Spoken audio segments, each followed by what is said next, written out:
Écoutez les peurs, écoutez les silences, écoutez les doutes, écoutez ceux qui ne parlent pas et qui disent beaucoup, écoutez ceux qui parlent mais qui ne savent pas dire, écoutez ce qu'il y a de cassé chez ceux qui attendent qu'on les répare, écoutez ce qu'il y a de beau chez ceux qui ne savent pas le voir, écoutez l'indicible, écoutez les pardons dans les soupirs, les ainsi soit-il dans les yeux levés au ciel, écoutez les rêveries dans un sourire, écoutez la gêne dans des joues qui rougissent, écoutez l'agacement, écoutez les petites erreurs, écoutez les projets avouables, moins avouables.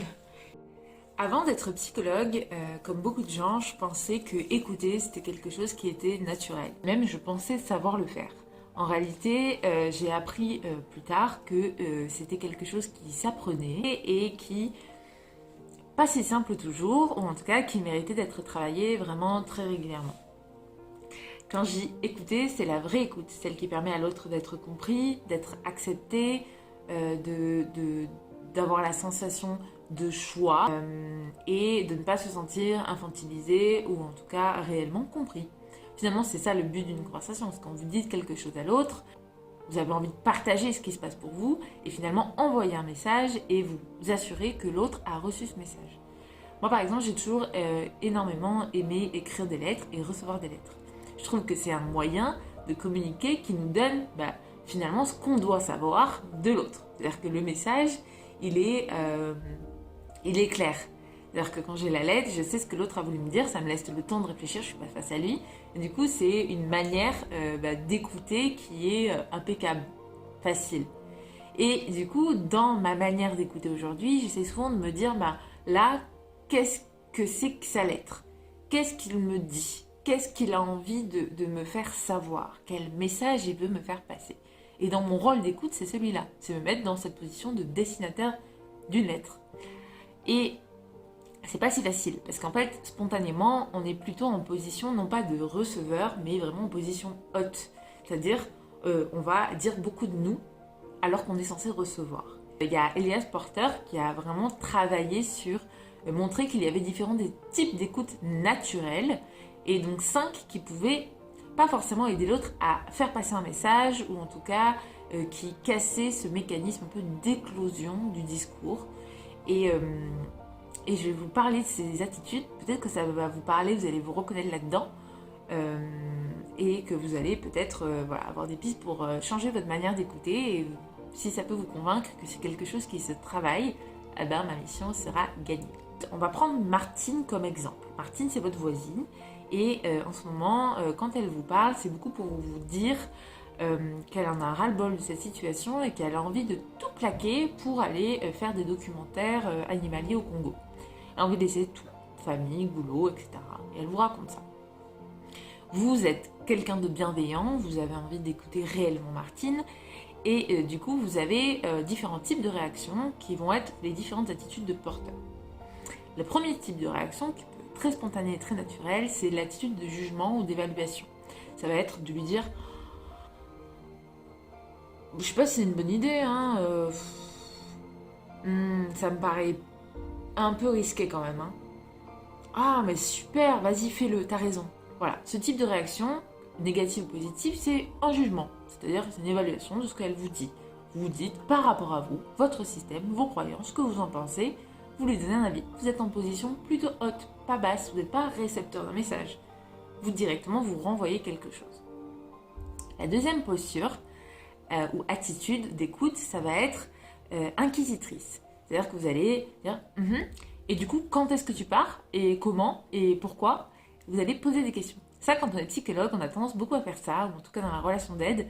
Je le dis parce que je l'ai énormément fait au début, je le fais moins.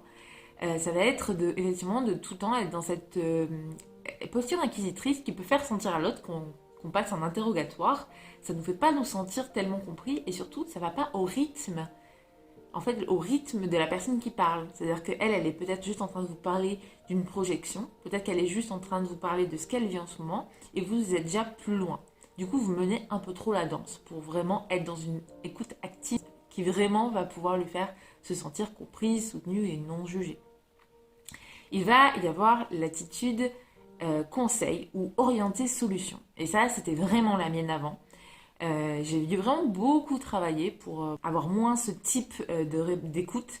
Et l'attitude centrée solution, c'est je te conseille de faire ça ou je te conseille pas d'y aller. Tu devrais d'abord en parler à ton mari ou il faudrait que tu règles peut-être les affaires du travail avant. Voilà. Donc ça, tu devrais, il faut, toutes ces phrases qui commencent par ça, c'est sincère quand on le fait. Vous prenez ce qu'elle vous dit comme un problème et vous chargez de le solutionner. Et pareil, vous êtes en posture haute et non en posture basse. Vous n'êtes pas en train d'entendre réellement son message. Ça peut créer pas mal de résistance parce que quelqu'un qui nous dit quelque chose, généralement un conseil quand il vient de l'extérieur et surtout si on ne l'a pas demandé, on l'écoute rarement. En tout cas, ce qui est sûr, c'est que Martine, elle ne va pas se sentir ultra écoutée si vous avez ce type d'attitude. Ensuite, une attitude interprétative. Alors ça va être, par exemple, lui dire ah bah oui, c'est la crise là, à mon avis, c'est ce qui te fait avoir cette envie, c'est la situation actuelle, c'est le fait que ton patron t'ait fait un entretien la dernière fois, mais c'était sûr que c'est pas les disputes avec ton mari là qui donnent envie de tout plaquer. En fait, là, vous êtes dans une interprétation. Et encore une fois, vous n'êtes pas dans une posture basse. C'est-à-dire que vous êtes plutôt haute. C'est-à-dire que vous lui donnez votre représentation de la situation, vous interprétez ce qu'elle vous dit et vous n'êtes pas juste centré sur le discours. Comme effet ressenti par Martine, ça peut être un peu une irritation parce que vous êtes peut-être complètement à côté de la plaque et en tout cas, ça ne va pas lui faire se sentir très comprise. Et elle peut même bloquer ou ne pas vous comprendre. Une autre posture qu'on peut fréquemment avoir, et encore une fois qui part d'une très bonne intention, qui va être celle de la sympathie, et c'est ce qu'on appelle l'attitude support ou soutien. Et en fait, ça va être prendre l'autre un peu en pitié, c'est-à-dire vraiment agir avec compassion. Ce que tu vis, c'est vraiment terrible en ce moment, les choses s'accumulent, je comprends que tu as envie de partir. Et en fait, quand on est dans cette posture, on peut créer quelque chose qui ressemble un peu à une dépendance. Et la personne, tout d'un coup, son discours devient une plainte. Elle était en train de vous dire qu'elle avait envie de partir, qu'elle en avait marre, mais peut-être que le message n'était pas vraiment celui qu'elle vous adressait. C'était peut-être pas que l'autre se mette dans une posture qui la plaint. En fait, peut-être qu'elle voulait se sentir comprise, mais pas plainte. Je ne sais pas si vous voyez la nuance. Ça peut créer une forme d'hostilité en fait chez la personne parce qu'elle tout d'un coup elle a l'impression que sa situation vous fait pitié. Et on arrive à la dernière attitude de porteur qui est celle qu'elle préconise pour avoir une écoute authentique, c'est l'attitude empathique. Et c'est une disposition qui est loin d'être naturelle, contrairement aux 5 autres ou les scènes que j'ai présentées avant qui sont vraiment très spontanées. Celle-ci, elle s'apprend parce que c'est pas si évident. En fait, c'est donner à la personne cette sensation qu'elle a été comprise. Pas exagérément soutenue, pas jugée, pas conseillée, pas interprétée, mais juste comprise, que le message est arrivé. Et ça va passer par des moyens très simples en apparence. Ça va être par exemple refléter ce qui se passe pour la personne. Ça va être je vois que c'est une période difficile pour toi en ce moment. Tu vois pas d'autre alternative à ton départ, d'accord. J'ai l'impression que c'est quelque chose que tu as mûri, tu as beaucoup réfléchi à ça. En fait, dire ce qui se passe, ce qu'elle nous envoie, et juste dire ça y est, je l'ai attrapé et je te montre que j'ai compris. Et ça, pour la personne qui se confie et qui veut une écoute, qui a besoin d'une écoute, elle va vraiment se sentir acceptée, comprise, non jugée et vraiment laisser maître de ce qui lui arrive, de ses décisions, pas infantilisée et pas jugée. Et c'est super important.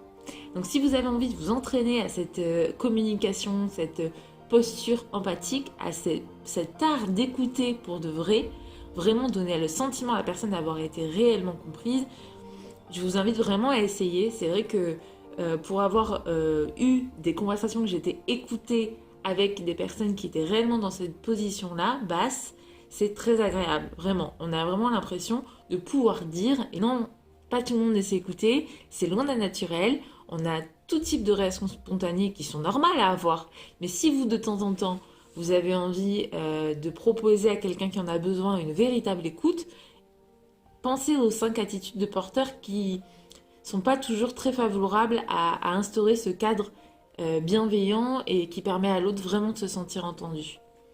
Voilà, j'espère que cette vidéo vous aura plu. J'espère en faire d'autres comme ça. Enfin, dis-moi si ça vous plaît. C'est la première fois que je faisais une vidéo face caméra, donc voilà, c'est un grand jour. Je vous souhaite une bonne soirée, un bon dimanche et je vous dis à très vite.